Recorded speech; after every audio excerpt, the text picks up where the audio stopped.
नमस्कार मित्रांनो. 23 ऑगस्टला रविवारी पुत्रदा एकादशी आहे. तर या पुत्रदा एकादशी दिवशी भगवान विष्णूंची पूजा करताना एक साधा उपाय नक्की करा. तर ही एकादशी भगवान श्री विष्णूंना समर्पित मानली जाते आणि धार्मिक परंपरेनुसार या दिवशी व्रतपूजा, विष्णू सहस्रनाम आणि दान धर्माला विशेष महत्त्व दिले जाते. आजच्या व्हिडिओमध्ये आपण एकादशीची तारीख आणि पूजाविधी पाहणार नाही, तर पुत्रदा एकादशीचं महत्त्व काय आहे, एकादशीची पूजा कशी करावी आणि धनप्राप्तीसाठी, सुखसमृद्धीसाठी कोणता साधा सरळ उपाय करता येईल, त्यामुळे हा व्हिडिओ शेवटपर्यंत नक्की पहा. तर मित्रांनो, श्रावण महिन्याच्या शुक्ल पक्षातील एकादशीला श्रावण पुत्रदा एकादशी असे म्हणतात. ही एकादशी उद्या रविवार 23 ऑगस्ट रोजी आहे. धार्मिक परंपरेनुसार एकादशीचं व्रत संतती सुख, कुटुंबाचं कल्याण आणि भगवान विष्णूची कृपा यासाठी विशेष मानले जाते. पद्मपुराणातील कथेनुसार प्राचीन काळी महिष्मती नगरीवर राजा महिजित राज्य करत होता. राजा प्रजेला आपल्या मुलाप्रमाणे सांभाळत होता. राजाकडे संपत्ती होती, सामर्थ्य होते, प्रजेचे प्रेम होते, पण त्याच्या मनात एक मोठी चिंता होती की त्याला संतती नव्हती. वय वाढत चालले होते आणि राजाला आपल्या वंशाच्या पुढील वाटचालीसाठी चिंता वाटत होती. राजाची ही अवस्था पाहून प्रजाही चिंतेत पडली.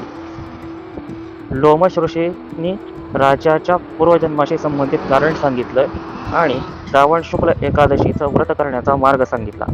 राजाच्या प्रजेने श्रद्धेने एकादशीचे व्रत केले आणि त्या व्रताचे पुण्य राजाला अर्पण केले. पौराणिक कथेनुसार त्यानंतर राजाला पुत्रप्राप्ती झाली. आता पाहूया पूजा कशी करायची. सकाळी लवकर उठून देवघरातील देवांची पूजा करा. बाळकृष्णाला पिवळे फूल, तुळशीपत्र अर्पण करा. पिवळ्या फळांचा नैवेद्य दाखवा आणि तुपाचा दिवा उत्तर दिशेला लावा. भगवान विष्णूंसमोर हात जोडून मन शांत करा आणि ओम नमो भगवते वासुदेवाय किंवा ओम विष्णवे नमः किंवा आपल्याला येत असेल तर विष्णू सहस्रनामाचा पाठ किंवा विष्णू सहस्रनामाचा ऑडिओ ऐकला तरी चालेल. जर बाळकृष्ण नसेल, विष्णूंची प्रतिमा नसेल तर सत्यनारायणाची प्रतिमा घेतली तरी चालेल, दत्ताचा फोटो घेतला तरी चालेल किंवा तिरुपती बालाजीचा फोटो असला तरीही चालेल. भगवान विष्णूंच्या पूजेमध्ये तुळशीपत्र अर्पण करण्याची परंपरा आहे. त्याचं कारण तुळशीपत्राला विशेष महत्त्व आहे. शक्य झाल्यास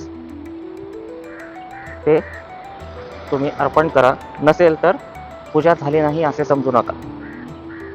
आता धनलाभासाठी काय करायचं एकादशीला, तर एकादशीला विष्णूंच्या प्रतिमेसमोर तुळशीपत्र आणि पिवळे फूल आणि उत्तरेकडे दिवा लावल्यानंतर हातामध्ये अक्षता घ्यायच्यात. उजव्या हातामध्ये मूठ बंद करायची आणि ओम विष्णवे नमःचा 11, 21, 108 वेळेला जप करायचा.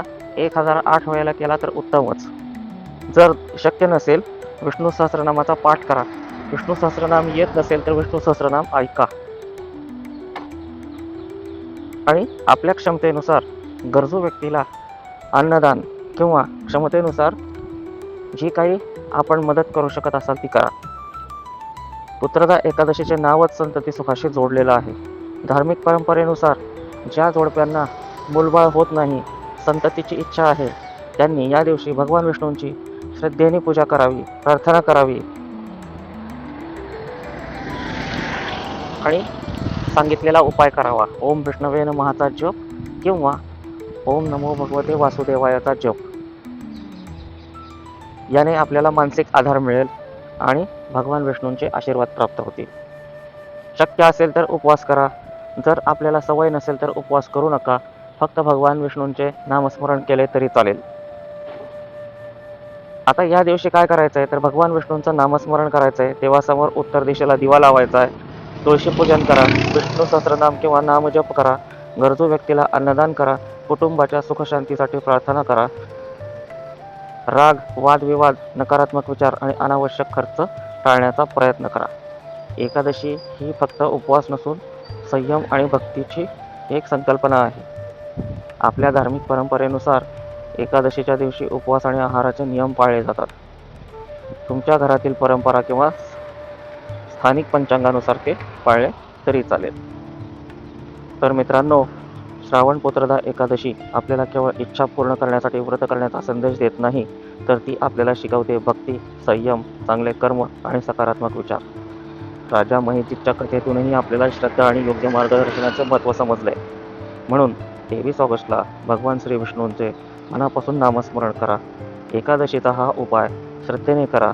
त्याचसोबत आपल्या जीवनातील आर्थिक अडचणी सोडवण्यासाठी योग्य नियोजन आणि प्रामाणिक प्रयत्नही सुरू ठेवा.